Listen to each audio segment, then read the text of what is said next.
Hola, buenas noches, ¿cómo les va? Mi nombre es Waldo Wolf y este es mi espacio en redes que se llama Espalda con Espalda, nuestro canal Reunidos, un canal que nació allá cuando comenzaba la cuarentena, antes de que sea cuareterna, recordarán ustedes, y empezábamos a meternos en casa y arrancamos primero con un Zoom de 14 personas, después 500, después 1000, después decidimos pasar a un canal y después a nuestro programa. Muchos canales oficiales no nos invitan, muchos canales no oficiales tampoco, y en vez de quejarnos, nos creamos nuestra propia manera de comunicarnos. Gracias a los que acompañan siempre, pueden escribir a nuestras redes, tanto en Twitter como en Facebook, como en YouTube, y sus comentarios serán leídos siempre con respeto para cada uno de los invitados que vayamos teniendo. Hoy tenemos un invitado muy especial. Recordarán ustedes que esta semana se suscitó una de las grandes o de los grandes temas de la semana, donde la tapa de Página 12 a la ministra Acuña la relacionaba con el nazismo por a los 17 años haber estado en una foto con un directivo del colegio al que ella fue, como si eso le hiciera responsable de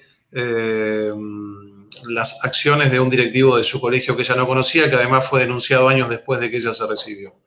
Razón por la cual yo, con mi accionar político y mi activar cívico, decidí hacer un programa de cómo llegaron los nazis a la Argentina. E invité a quien, a mi entender, es una de las personas que más sabe de este tema en la Argentina, posiblemente en Latinoamérica y en el mundo, está entre los que trabajan y estudian de esto. Nuestro invitado, lo vamos a tener en unos minutos, es Ariel Helblum, director del Centro Wiesenthal para América Latina, y vamos a ver datos duros. Quiero decirle que lo voy a hacer con el respeto que hago siempre. Al final voy a sacar mis conclusiones, pero vamos a mostrar un montón de datos que existen, que están documentados, que muchos callan, que otros esconden. Nos vamos a situar en tiempo y espacio, lo que pasaba a mediados del siglo pasado en la Argentina, y vamos a atravesar una hora de investigación y luego de opinión. Así que, sin más preámbulos, les propongo poner la publicidad con las que nos movimos estos días para publicitar justamente este programa, y después sí le damos la bienvenida a Ariel. El fascismo desconoce al distinto. La verdad que decir que la ministra de Educación, que a los 17 años se sacó una foto en un colegio con un señor que no conocía, que recién 3 años después fue denunciado por la justicia, que es nazi, la verdad que yo no creo que sea, con todo respeto, desde mi lugar, no es locura, es un proyecto político. ¿Quieren hablar de nazismo? Hablemos de nazismo. Hay que entrar a ver por qué Priebke llegó... Te metés en un terreno difícil, ¿eh? No me meto en un terreno. No vos, pero digo... Yo me hago cargo. Acá entraron miles de nazis a la Argentina. Miércoles a las 22 horas recibimos a Ariel Helblum, representante del Centro Wiesenthal en la Argentina, el hombre que más sabe de cómo entraron los nazis en nuestro país. Te esperamos en www.youtube.com/reunidos.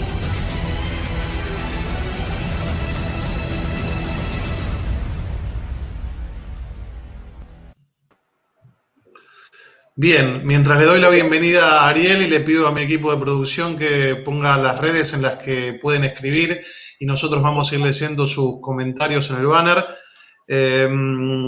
Ariel, bienvenido, ¿cómo estás? Un gusto tenerte. Qué bueno poder atravesar esta hora charlando contigo acerca de un tema importante que muchos esconden y que nosotros no. Bienvenido.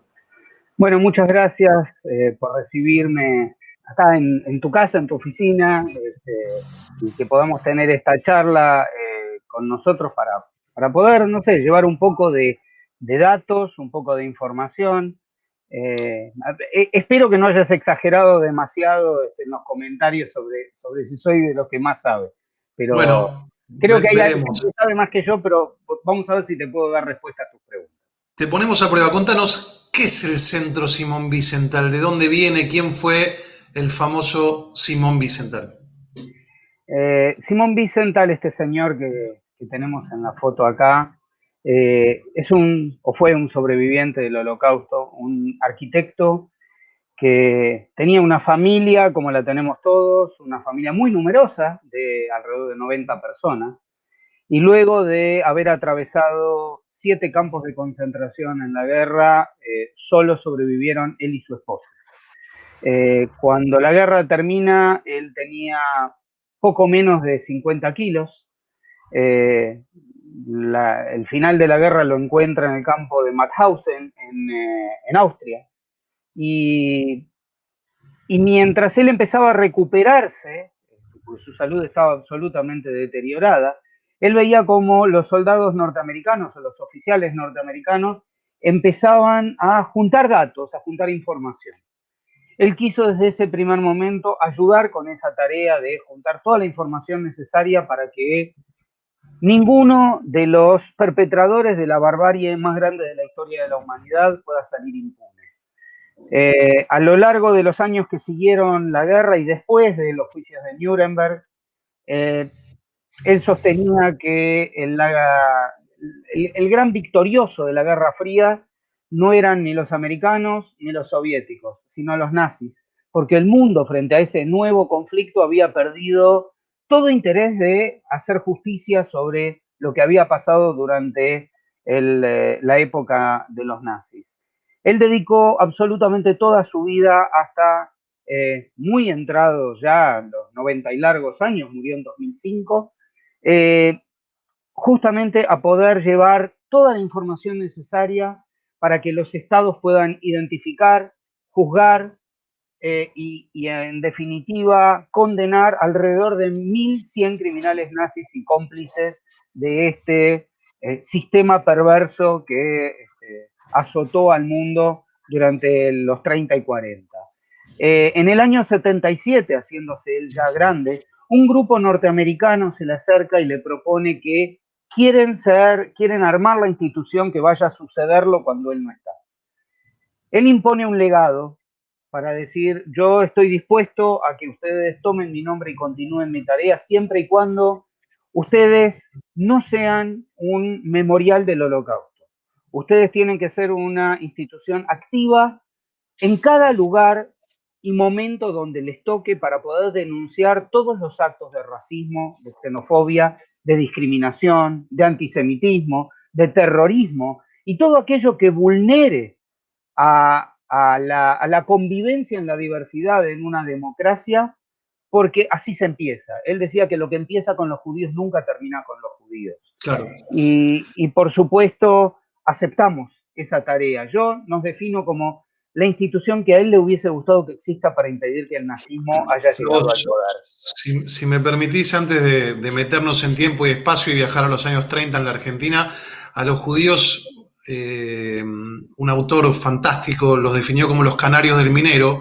Los mineros bajaban en la antigüedad con el canario a las minas porque el canario moría antes que las personas cuando había pérdida de monóxido de carbono y salían corriendo los mineros. Cuando se empieza persiguiendo a los judíos, después se continúa con alguien más. Te propongo que nos cuentes un poquito qué pasaba en la década del 30 en la Argentina, cuando empezaba a asumir el nazismo. Hitler asume en el 33 por elecciones directas con algo así como el 30% de los votos en su Alemania, siendo austríaco.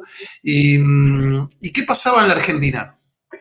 El primer ejercicio que yo le pido a la gente que no es aficionada a la historia, y menos a un profesional, es dejar de pensar en términos actuales. Para poder entender otra época, uno tiene que utilizar lo que llamamos el método histórico, es ponerse en el lugar y la fecha y los valores que se manejaban en esa fecha y no los actuales.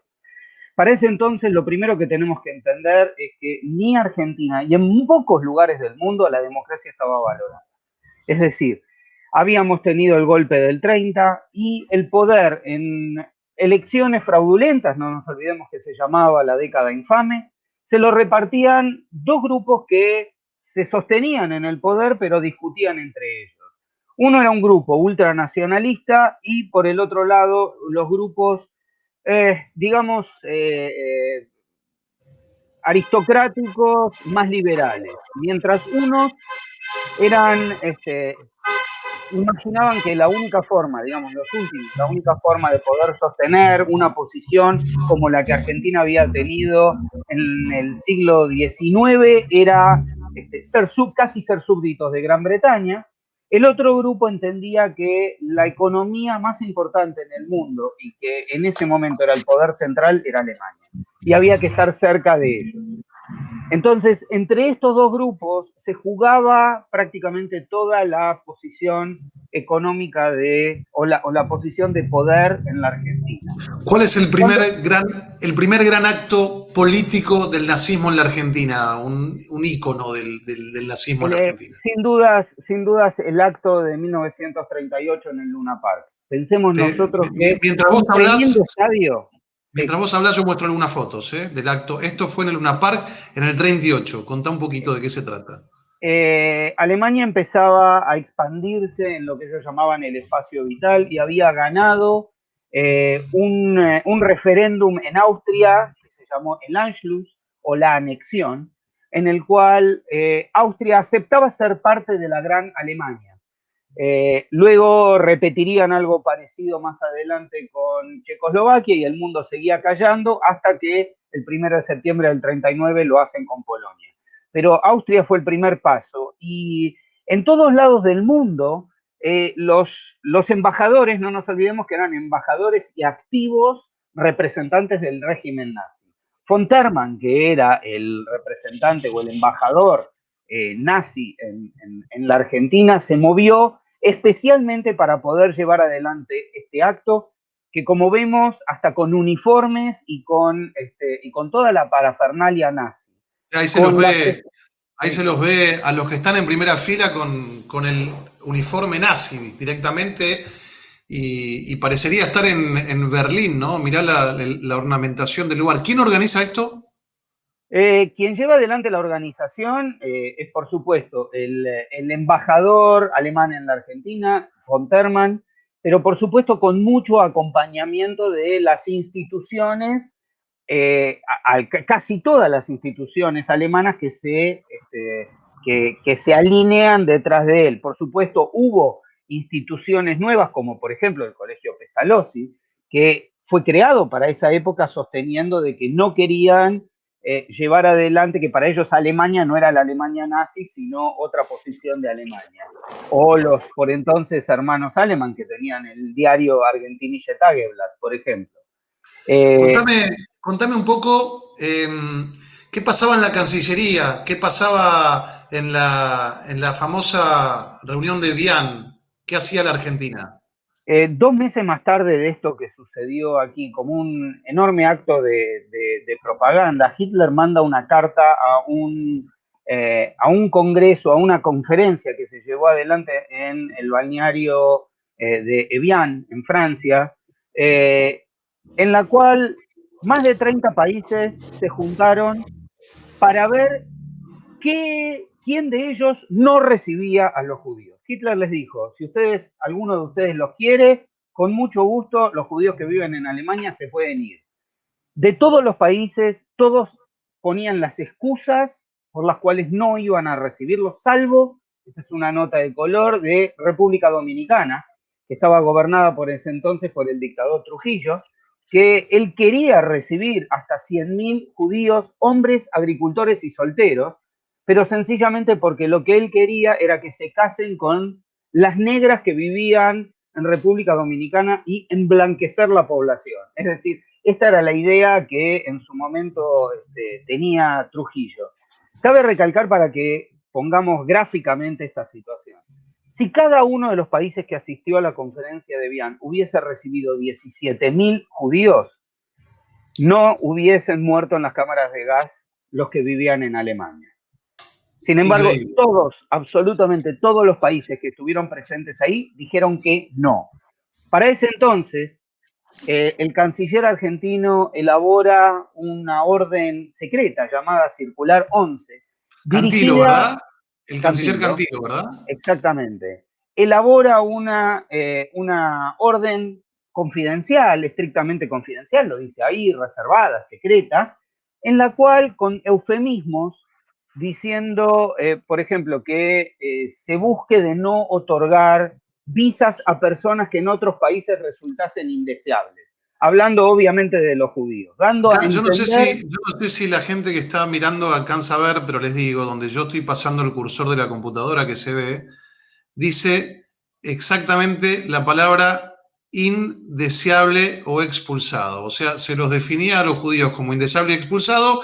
Esta es una circular que firma Cantilo en el año 38 y que, bueno, si querés como anécdota de color, contá que lo descubre, creo que Esther Gurevich. Esther No sé. Gurevich descubre una copia de esto ya a principios del 2000 en la Embajada Argentina en Estocolmo. Sí, Eh, y que después, en un acto de desagravio, el presidente Néstor Kirchner desclasifica los no solo documentos. no, la da, digamos, y se deroga. Es decir, si Exactamente, se bien, deroga la si circular bien 11. O sea, la circular 11 se mantuvo del año 38 hasta el año 2003, 2003. Bueno, por 2005, supuesto, perdón, escondida como 2005, algo ya, 2005. como un Sí, documento. negada su existencia, diciendo, bueno, no hace falta hacerlo porque está en desuso, pero bueno, era existente y existía en aquel momento.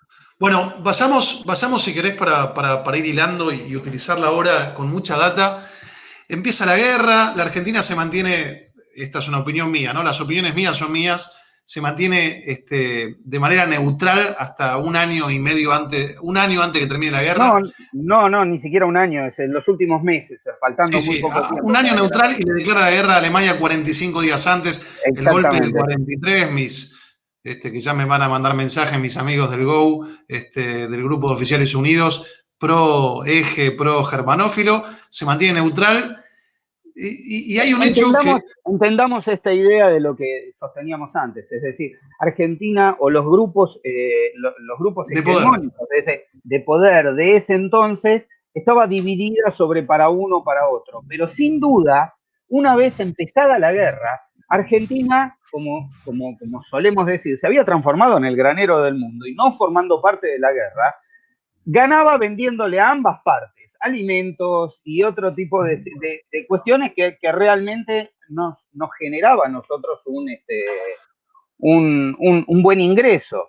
El tema es que cuando Argentina decide, por último, en los últimos momentos de la guerra, declararle la guerra a Alemania, es porque la presión de todo el grupo aliado, y no nos olvidemos, Estados Unidos ya había entrado en la guerra por ese entonces, presionaba a todos sus aliados americanos para empezar a pensar cómo se va a repartir el mundo o qué función iba a tener cada uno en el mundo que iba a venir después. Y cuando el resultado de la guerra era incontrastable, es el momento en que Argentina decide no solo declarar la guerra, sino que de esa manera, y después vamos a volver un poquito atrás, toma en el océano una serie de submarinos que eran nazis, que son aquellos que empiezan a formar la flota de submarinos argentinos. Bueno, hablando de eso, primer hecho trascendente que mete al Río de la Plata en la guerra, Graf Spee, ¿qué pasó?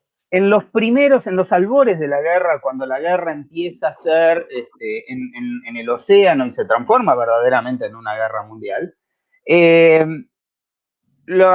este acorazado, este crucero Graf Spee alemán, empieza a escaparse de una persecución que vienen haciéndole la flota británica.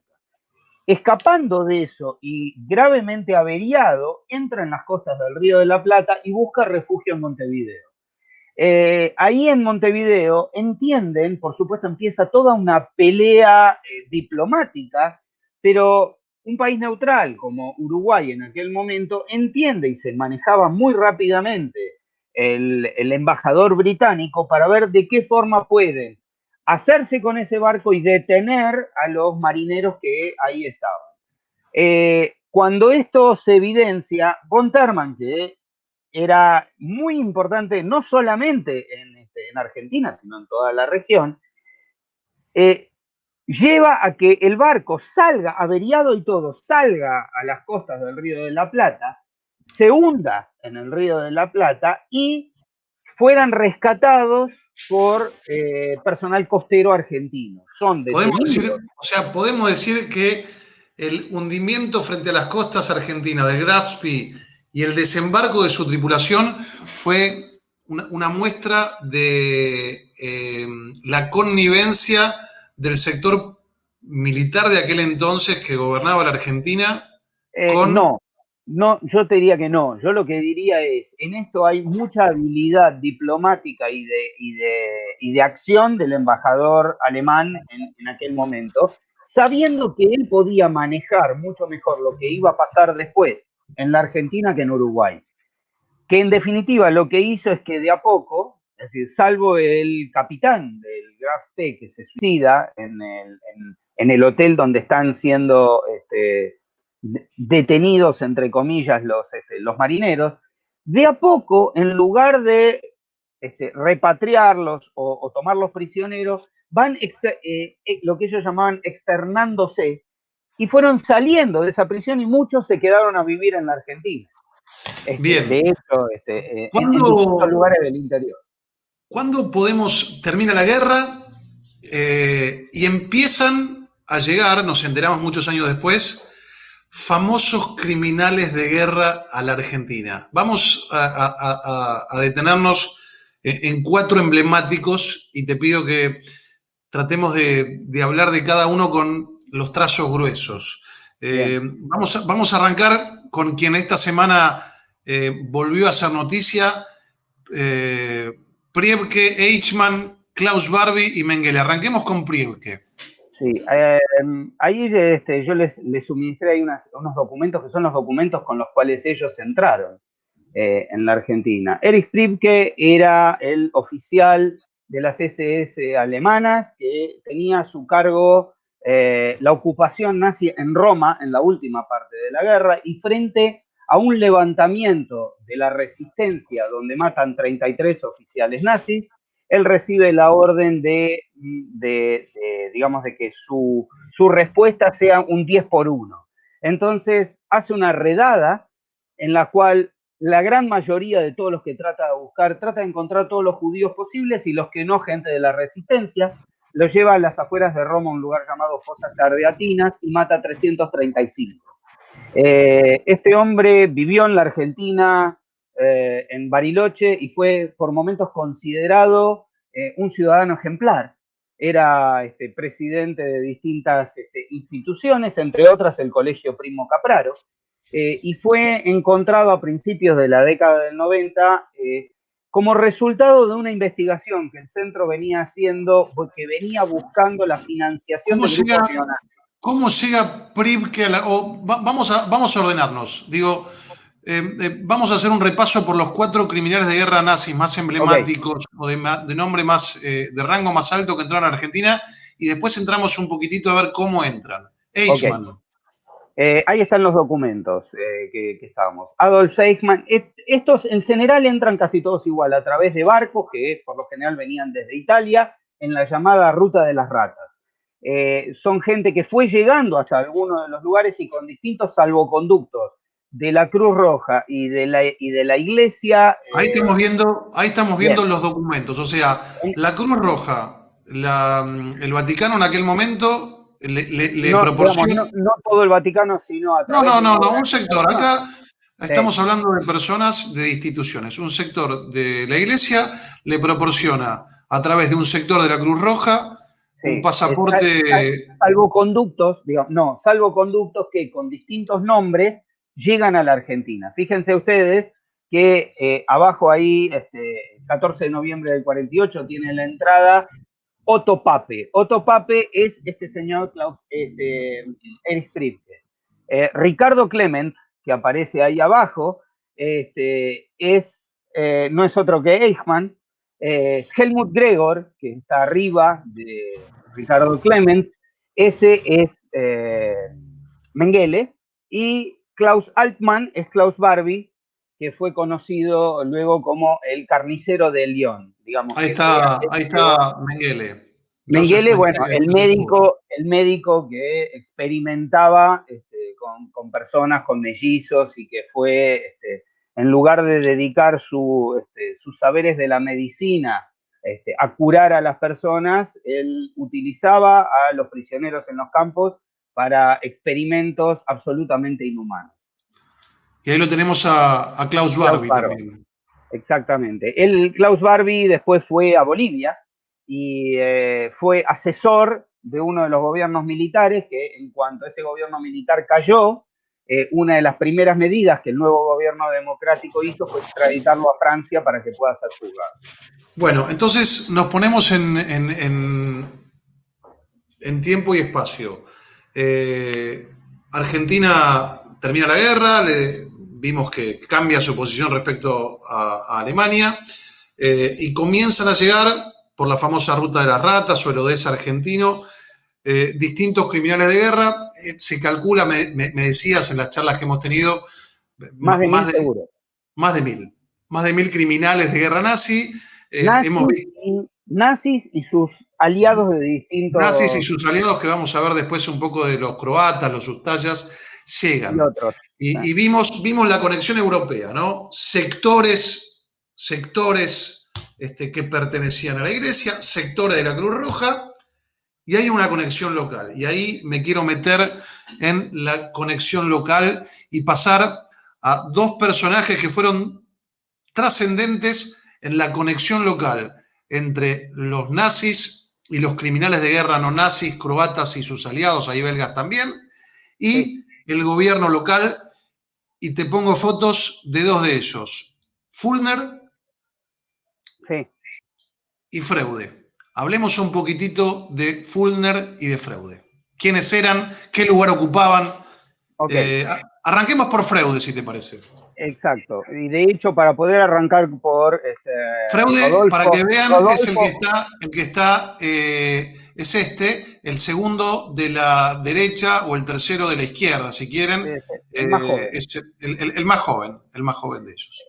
El más joven y, digamos, para poder hablar de Rodolfo, Rudi Freude, tenemos que empezar desde su padre, que era Ludwig o Ludovico Freude, que cuando yo al principio de la charla refería al poder económico y político que tenía los grupos alemanes en la Argentina, este hombre era considerado casi uno de los hombres más ricos de toda América Latina.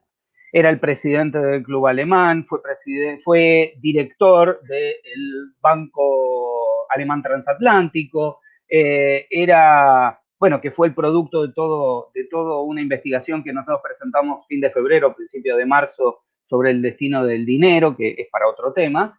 Pero en definitiva, este hombre era un hombre muy poderoso, y en los días previos al famoso 17 de octubre, él tiene una casa en el Delta, llamada Ostende, en el Tigre, donde él le brinda su casa para que Perón y Eva se puedan esconder. De hecho, cuando son llevados a la isla Martín García, los vienen a buscar a este lugar. En el 46, ¿verdad?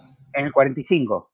45, 17 de octubre del 45, o sea, cuando sus compañeros militares lo persiguen a Perón, y se crea el famoso 17 de octubre, Freude lo esconde en su casa, en su casa llamada Ostende, en el Delta. Cuando asume, tiempo después de haber asumido Perón, su hijo, Rodolfo Rudi Freude, pasa a ser secretario de él y tiene un despacho en la Casa Rosada, cerca del despacho de Perón. En ese despacho se reunía un grupo allegado. En este grupo allegado hay 4 o 5 personas principales que formaban parte de ese grupo. Uno era Carlos Füllner. Carlos Füllner Carlos Horst Füllner es también de una familia argentino-alemana y de hecho fue oficial de la SS, capitán, si yo no me equivoco, y de hecho, por problemas dentro de la propia SS, durante la guerra, él se vuelve a la Argentina. O sea, él era un argentino, Carlos Füllner era un argentino, hijo de alemanes, creo que nace en 1910, y se va a pelear a Alemania, incluso como hablaba español, tengo entendido, por lo que yo pude investigar, que trabajó sobre todo en España, en lugares de habla hispana, porque además oficiaba de traductor. Vuelve a la Argentina y se reunía junto con Freude. que no quedaron muy claras con determinadas situaciones no muy limpias desde el punto de vista económico, y es como que le piden, y se va. Y él se va, y se va de la Alemania nazi y vuelve a la Argentina, y él forma parte de ese grupo allegado que se reunía en la oficina de Rudy Freud. Los otros 2 o 3 importantes que formaban parte de ese grupo son un criminal belga llamado Pierre Daillet, del partido rexista, que era el partido que apoyaba a los nazis en Bélgica, y Jacques de Maillet, un francés que había sido oficial de las SS en Francia, que escribía libros sobre la superioridad racial, etcétera, etcétera. Y ellos dos se reunían con una tercera persona, otro también croata, que es interesante la historia de este hombre llamado Branko Benson. Branko Benson fue embajador de la Croacia nazi, de los Ustaša, o sea, de la Croacia. Branko Benson era embajador de Croacia en la Alemania nazi, viene a formar parte de este grupo y luego se transforma en uno de los médicos personales de Perón y lo acompaña al exilio después en la posterior. Digamos, ¿Cuál es el uniforme, verdad? La verdad no lo sé, no lo conozco las fotos. Yo conozco Bien. los... o sea, vos me decís, vos nombraste que Fulner con Freude se reunían y eran la conexión local para hacer que los criminales que vimos antes, Mengele, Eichmann, Pribke, entre otros, por ser los más emblemáticos, ingresaran a la Argentina y ocupaban cargos formales en aquel momento en el gobierno de Perón. A ver, no todos, pero sí tenían acceso directo a la casa de gobierno y se reunían. Freude era un secretario de él. Y Fulner tenía algo así como un cargo en las sombras. ¿Por qué? Porque de Fulner dependía la política de migración.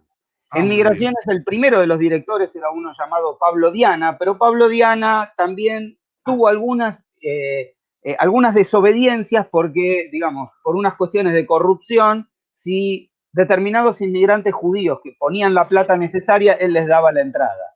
Entonces es removido Pablo Diana y quien continúa es alguien que era absolutamente leal a Carlos Fulner, que fue Santiago Peralta. Esta gente fue, digamos, de hecho, en muchos pedidos para entrar, a veces existía una F puesta que era que Fulner aconsejaba que sí le den la entrada. Entonces era como una vía rápida para permitirle la entrada de determinadas personas sí, a determinadas no. Yo quiero aclarar algo, Waldo, que me parece importante. El hecho de que los nazis hayan sido permitida su llegada acá no es distinto a algo que venía sucediendo en otros lugares del mundo también, en los cuales, terminada la guerra, tanto los soviéticos, los americanos y muchos otros empezaron a ver a quienes les importaba ver si los podía reclutar para la batalla que venía después. De hecho, fueron 3 vías importantes de acceso, no solo la ruta de las ratas, sino que hay otras 2 que no fueron tan numerosas, pero una de ellas, por ejemplo, lo que llamó la vía danesa o la vía sueca, a través de ese lugar, Fulner se ocupó personalmente de poder traer a la Argentina a técnicos en aviación, que son los que permitieron la construcción del avión Pulki. Es decir, poder generar gente que pueda servirles para lo que venía después. La otra vía era una vía que venía desde España con algunos bien identificados y era más cara porque venían por lo general en avión, y quien era el nexo entre estas dos, entre la España franquista y Argentina en ese entonces, era Otto Skorzeny, que fue el famoso oficial, el llamado Cara Cortada, que fue quien liberó a Mussolini cuando estaba preso de los aliados y permitió la vuelta de Mussolini al poder la última época de la guerra. ¿Ok? ¿Queda claro? Otto Skorzeny, corregime porque vos sabés más que yo, fue guardaespaldas de Evita, ¿es así? Yo no lo tengo tan claro, pero sí vivió un tiempo en la Argentina, sí se lo vio cercano a determinados grupos que estaban en el poder, seguro. Eh, un punto especial de aquellos que llegaron y que fueron bienvenidos aquí, y mucho a través de la Ruta de las Ratas, fue toda la rama Ustaya, de la que hablamos al principio.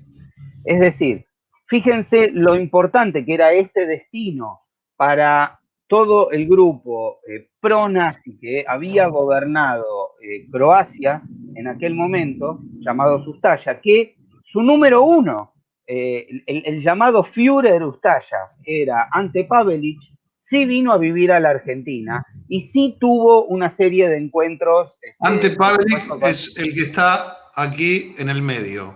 Exacto, es el que se encuentra parado exactamente. Segundo de la derecha. Segundo de la derecha. Ahí este hombre, de hecho, tuvo 3 o 4 intentos de atentados contra su vida mientras vivió aquí en la Argentina, desde lo que quedaba claro que era la Yugoslavia de Tito, que se había empezado a formar. Y no nos olvidemos que muchos de ellos vinieron casi en masa a la Argentina porque, a diferencia de la Alemania y de repartirse como se habían repartido ese territorio, la Yugoslavia comunista que estaba naciendo era absolutamente antinazi y antifascista. Y realmente fue muy, así como los Ustayas fueron más sádicos que los nazis. De hecho, cuando los nazis visitaban los campos de concentración Ustayas, como Jasenovac, por ejemplo, sostenían que estos Ustayas eran unos bárbaros. Estos trataron de llegar aquí a la Argentina y tratar de quedarse aquí. Después Ante Pavelić no se queda en la Argentina. Fijémonos que hubo 2 intentos por parte de Yugoslavia de pedir la extradición de él para juzgarlo, y en el primero durante la época peronista y luego durante la época de Aramburu se lo niega, diciendo que no hay nadie con ese nombre aquí en la Argentina. Pero cuando llega... Pero hablemos un poquito de Ante Pavelić.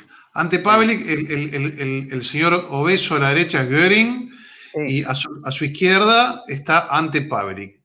Para que la gente sepa, Ante Pavelić fue el Führer croata, o sea, era un hombre sumamente conocido, no era un criminal de guerra desconocido, y también lo que dicen las crónicas de la época es que los alemanes, los nazis, tildaban de salvajes a los croatas. Los campos de concentración croatas fueron salvajes entre el salvajismo ya que eran los campos, y según tengo entendido, y me gustaría tu opinión de profesional, Ante Pavelić gozaba de plena impunidad e inmunidad y se movía por las esferas del oficialismo reinante en aquel entonces, tenía acceso, almorzaba con Perón, era un huésped del oficialismo argentino en aquel entonces. Sí, era alguien que digamos, en aquel momento, como vos decís, gozaba de plena libertad. De hecho, hubo organismos de veteranos, pongámosle, de veteranos Ustayas, de los cuales él era presidente, y había una lealtad incondicional del grupo croata hacia él, desde entonces y todo el tiempo que él vivió en la Argentina. Hubo otro croata con una foto que yo, la verdad que yo no la conocía, la encontré preparando este programa, de un croata, también criminal de guerra nazi, que se llamó Milo Bojetic. No hay muchos datos sobre cuál fue la actividad durante la guerra de Milo Bojetic. Sí que fue uno de los croatas que vino durante esa época y tuvo alguna importancia dentro de la vida política argentina durante los principios de la década del 70. De hecho, sí, yo voy a mostrar una foto que quiero confesar que yo no la conocía. Bien, el que está detrás de Rucci en la famosa foto del paraguas. sea, Milo Bogetich, un criminal de guerra, sindicado como criminal de guerra nazi, participaba en la famosa década del 70 con una cercanía al poder de aquel entonces, como vemos, innegable. Bueno, Y, fue uno de los creadores de la AAA. y después siguió su vida adelante con López Rega, Isabel. O sea, Milo Bogetich participó de la AAA. Tenemos acá a Dinko y Nada. Ahí No, está Dinko. Nada es la esposa, Dinko Sakic, Sí. y ahí están ambos. Los amos y señores del campo de concentración de Jasenovac, el campo de concentración más grande en Croacia, y este hombre y su mujer, que decían que era peor que él, vivieron pacíficamente hasta el año 1998 en Santa Teresita, de donde fueron detenidos y extraditados. Más él que ella, donde, digamos, al principio de la extradición hubo que discutirla más. Hay que ponerse de la misma forma en lo que eran esos años. Había terminado la guerra de los Balcanes, nacían los nuevos países de la ex Yugoslavia, y cada uno de ellos, digamos, quería mostrarse civilizado a los ojos de la Unión Europea. Croacia, como muchos países de la ex Unión, de la órbita soviética, habían pasado sin solución de continuidad de un régimen totalitario nazi a un régimen totalitario comunista. Entonces, para los más jóvenes, tenían esa imagen, y sigue existiendo, quizás hasta el día de hoy, lo que nosotros llamamos la distorsión del Holocausto. Esa imagen de que aquellos que fueron la resistencia al comunismo son los héroes nacionales, pero eran los aliados de los nazis. Entonces, para que Croacia pueda ser aceptada dentro del nuevo ambiente de las naciones, tenía que juzgar también su vieja historia ustaya. Entonces, el camino para juzgarlo fue juzgar y condenar a estos dos criminales, el matrimonio Sakic, que de no haberse sido juzgados en Croacia, y de hecho él murió en la cárcel en Croacia, hubiesen sido pedida su extradición por Serbia, y quédate tranquilo y muy seguro de que hubiesen sido muchísimo más severos en el juicio, porque además de judíos y gitanos, los serbios eran las primeras víctimas del campo de concentración de Jasenovac. Bien, bien. Ariel, llevamos 43 minutos de programa que han pasado volando. Tenemos más de 20.000 personas viéndonos en las 3 redes que tenemos, un montón de mensajes que iremos contestando después con el programa ya subido en redes. Yo quiero primero darte un poco de aire para que tomes, vamos a entrar en la parte final. Yo voy a comentar un documento que encontré y que vale la pena mostrarlo porque es un documento. Yo hasta ahora, me habrán visto, tengo posiciones políticas, partidarias, ideológicas. Casi no he emitido opiniones, las voy a dar al final porque las tengo. Hay un documento que yo encontré en el cual Perón llama infame, el general Perón llama infame a los juicios de Nuremberg. Acá está el documento. Y él se refiere como infame a los juicios de Nuremberg, para que la gente, los televidentes, quienes nos siguen en las redes que están viendo, los juicios de Nuremberg se hicieron a los criminales de guerra nazi. Una vez finalizada la guerra, los aliados los juzgaron y las principales cabezas fueron de aquel régimen fueron condenados. Así que este sí es un documento que muestro y al cual al final, cuando vos termines, me referiré. Y ya entrando al final... Déjame dar dos perlitas más antes de terminar.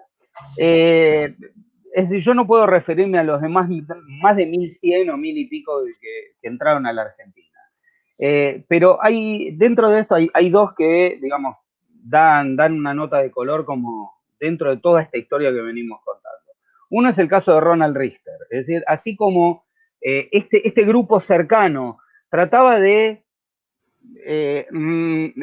reclutar o traer para la Argentina gente valiosa para el desarrollo económico o industrial o eventualmente tecnológico de la Argentina, Es un científico que en su momento convenció a Perón de que él, si le ponían todo un complejo muy caro que él necesitaba, él iba a poder darle a la Argentina energía atómica.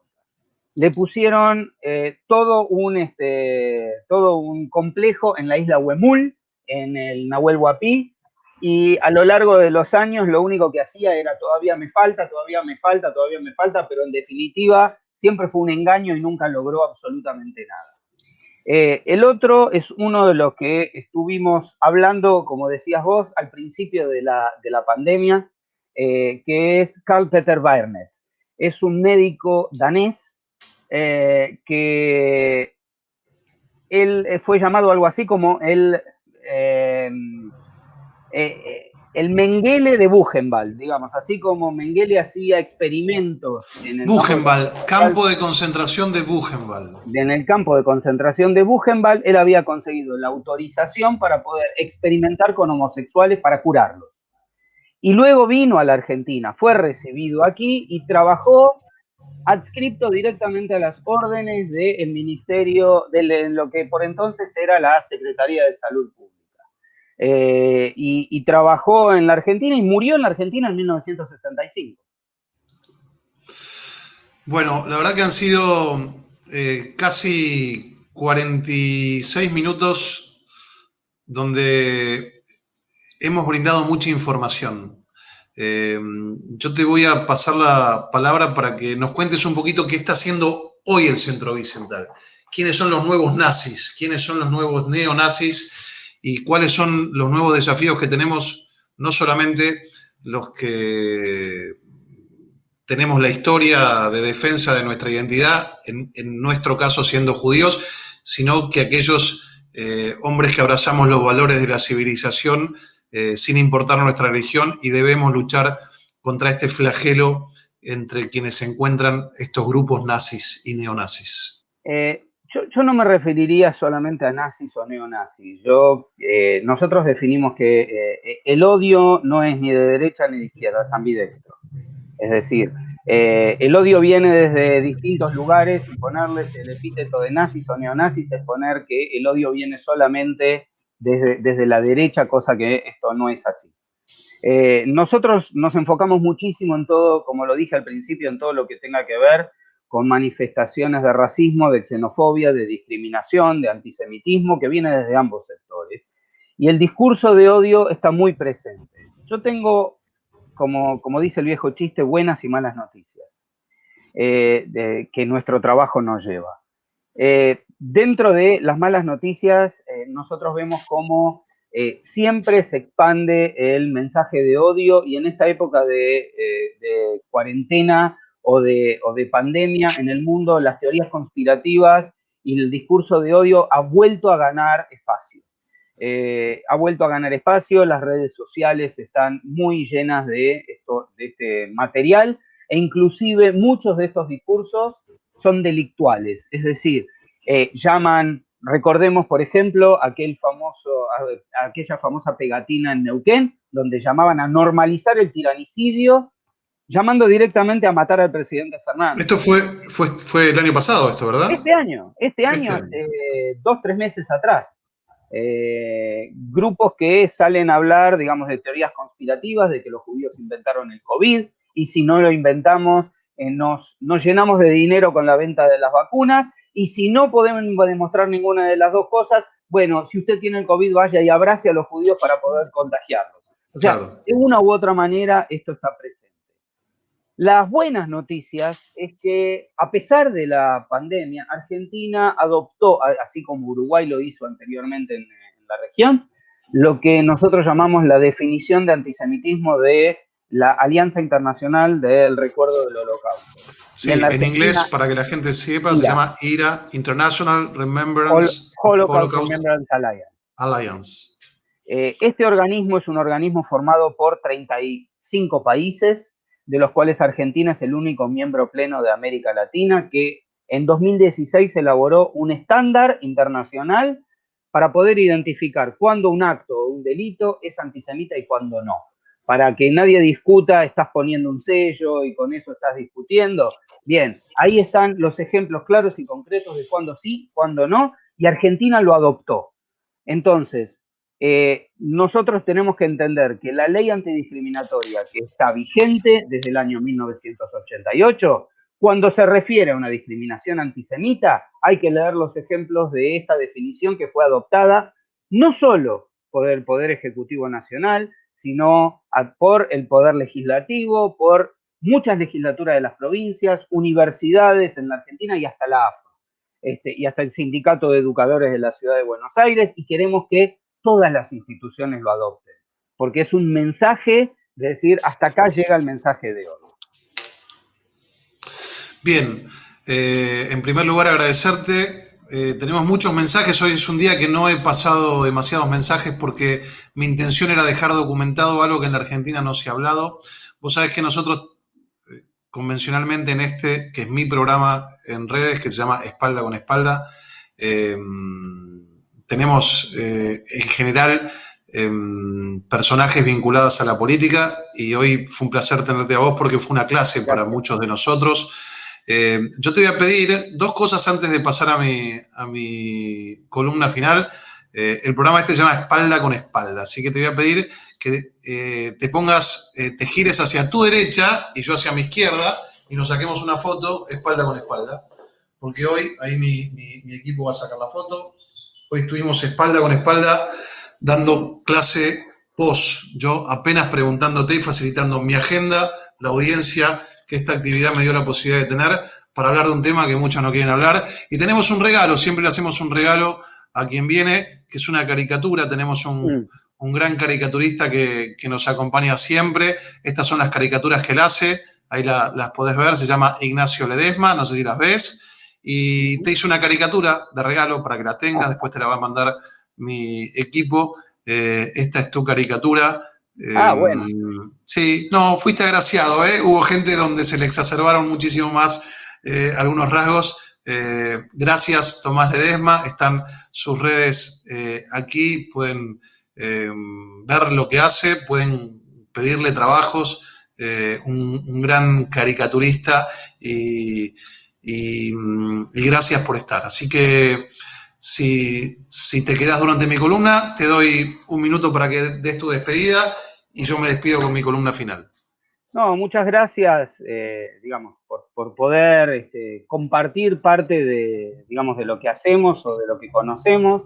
Y por supuesto, si la gente se quedó con ganas de poder hacer preguntas y no tuvieron oportunidad, bueno, estamos en una maravillosa época donde para eso es lo bueno de las redes sociales. Decí tus redes que mi equipo la va a poner en el Zócalo mientras hablas. Nos pueden encontrar en Facebook de Centro Simón Wiesenthal Latinoamérica. Wiesenthal ahí se ve como está escrito. Twitter, ahí están puestas, y ahí nos pueden encontrar. Así que con gusto vamos a poder estar en contacto y cualquier duda que haya quedado, que sea una duda y que sea unas ganas de charlar civilizadamente, bienvenido. Bien, Ariel, te agradezco y voy a hacer yo mi cierre. Yo decidí hacer este programa a raíz de una vergonzosa, a mi entender, tapa de Página 12, donde relacionó a la ministra de Educación de la Ciudad de Buenos Aires, Soledad Cunha, con el nazismo por tener una foto con un nazi, a quien no conocía y siendo menor de edad. Esta simplificación del nazismo definitivamente lo banaliza. Alguien no es nazi por tener una foto. Y lo digo habiendo mostrado fotos de Perón con nazis. Me preguntan, ¿Perón era nazi? Yo no lo sé, yo no lo conocía a Perón. También me tomé el trabajo y entiendo que he sido lo suficientemente, a mi entender, no objetivo, pero responsable para situar en tiempo y espacio, y entiendo que Ariel también lo fue. Una época donde los nazis circulaban por el mundo. Donde en la Argentina los grupos gobernantes tenían vínculos con el nazismo, Perón los tuvo. Yo no sé si lo transforma en nazi o no. Lo que no podemos hacer es esconderlo. No voy a decir que tengo amigos peronistas de manera burlona, como si tener un amigo judío a uno no lo transforma en antisemita. Esto quiero decir que ser peronista a uno no lo transforma en nazi, como tampoco la transforma a la ministra Soledad Acuña en nazi por tener una foto con un hombre mayor que no conocía a los 17 años. Nosotros no somos responsables por lo que hicieron ni nuestros antepasados, ni figuras de nuestro espacio político en acciones que podemos o no convenir. En Argentina entraron los nazis con connivencia del peronismo en aquel entonces, antes con connivencia de los grupos militares o las burocracias que gobernaban, y no creo que hayan sido todos igual, pero esto es innegable. La verdad que lo hablaba hoy con mi equipo antes de empezar, de que parece una paradoja del destino, una sociedad que a mi entender todavía adolece de enfermedad de no hablar de lo que pasó. Es una vergüenza que estas cosas se mantengan escondidas. Muchos de los cuales activamos en instituciones de la comunidad judía, ni siquiera sabemos los nombres de criminales de guerra famosos que entraron acá, y no hay por qué esconderlos, porque justamente la manera de no ser parte del lado malo de la historia que no nos gusta es no esconder lo que pasó. Vuelvo a repetir, no sé si Perón fue nazi, pero durante el peronismo entraron muchos nazis, y me parece que la mejor manera que tiene el peronismo de este momento de reivindicar un compromiso democrático es no esconder lo que pasó. Flaco favor le hace Página 12 relacionando una foto de una menor con un nazi, viendo la cantidad de fotos que hubo de nazis que entraron en aquel entonces y que tenían connivencia con secretarios personales del general Perón en aquel entonces. Yo quiero agradecerles a todos los que prestaron atención, los que les interesó el programa, decirles que si les gustó lo compartan. No por mí, yo no necesito prensa, no necesito cámara, tengo la suficiente, no reniego de mi posicionamiento político, ni de mi participación en las redes, ni en los medios. Pero no hay manera de ser un país y un pueblo mejor si escondemos lo malo que tuvimos. Y la llegada de los nazis a nuestro país es una de las cosas de las que los argentinos, yo por lo menos, que me siento tan argentino como el que menos y como el que más, no me siento orgulloso. Este año yo presenté un proyecto de ley junto con otros diputados, un proyecto de ley que conmemora la llegada tristemente célebre de Eichmann a la Argentina. El 15 de julio de 1950 llegaba Eichmann a la Argentina y era recibido por las autoridades locales. Por eso presenté un proyecto de ley junto con otros diputados para que el 15 de julio de cada año se conmemore el día de la lucha contra los criminales de guerra que han cometido crímenes de lesa humanidad. Espero que este año lo trate el Congreso de la Nación. El 15 de julio de este año presenté ese proyecto e hice un videíto con la voz de un ángel que dura 4 minutos. Hoy me voy a despedir con ese video que dura 4 minutos, que cuenta la historia de la llegada de Eichmann y que propone el 15 de julio como el día de la conmemoración de la lucha contra los criminales que cometieron crímenes de lesa humanidad. Esperemos que este año sea ley y que, no escondiendo la historia, nunca más camine por nuestra sociedad libremente un criminal de guerra nazi que haya cometido crímenes de lesa humanidad. Ariel, te saludo nuevamente. Gracias a todos los que estuvieron ahí. Nos vamos con el videito. Mi nombre es Waldo Wolf y esto fue Espalda con Espalda, mi programa en las redes. Gracias por acompañarnos. El 15 de julio, hace 70 años, Adolf Eichmann llegaba a la Argentina. Lo hizo legalmente bajo la identidad de Ricardo Clement. Arribó a Buenos Aires en el barco Giovanna C. con papeles oficiales de la Cruz Roja Internacional. Horst Fullner, quien fuera parte de la CSS, lo alojó en una pensión en el barrio de Florida, partido de Vicente López de la provincia de Buenos Aires. El 2 de octubre de ese mismo año obtuvo el documento de identidad 1.378.538 de la Policía Provincial de Buenos Aires. A los 15 días, ambos viajaron a Tucumán para trabajar en la empresa Capri de Fullner, al igual que otros exoficiales de la CSS. Al tiempo, en 1954, alquiló una casa en la calle Chacabuco 4261 en Olivos. Allí vivió con su esposa Verónica y sus 3 hijos, Klaus, Horst y Dieter. Abrió una tienda de tejidos con ex compañeros de Capri. Fue jefe de transporte de una conocida firma de sanitarios.